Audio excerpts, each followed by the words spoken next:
நம்ம குணம் ரொம்ப முக்கியம். கிறிஸ்துவ வாழ்க்கையில் நம்முடைய குணங்கள் மாறணும். நம்ம குணத்தை கர்த்தர் பார்க்குறார். அதுக்கு தான் ஆண்டவர் சொல்கிற இருதயத்தை பார்க்கிறாராம். என்ன சொல்கிறாரு? இருதயத்தை பார்க்கிறார். ஏன்னா அதுலேயே இந்த வசனத்திலே நம்ம வாசித்திருக்கிறோம், இருதயத்தில் மறைந்திருக்கிற குணம். அப்போ உங்கள் இருதயத்தில் எந்த குணம் இருக்கிறது என்று நம்ம நிதானிக்க வேண்டும்.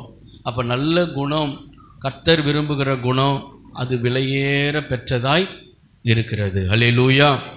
அப்போ மறைந்திருக்கிற உண்மையான அலங்காரம் எதுன்னா குணம்தான். நம்ம வாழ்க்கையில் ஆடைகளையோ அணிகலங்களையோ அல்லது அலங்காரங்கள் அது கிடையாது.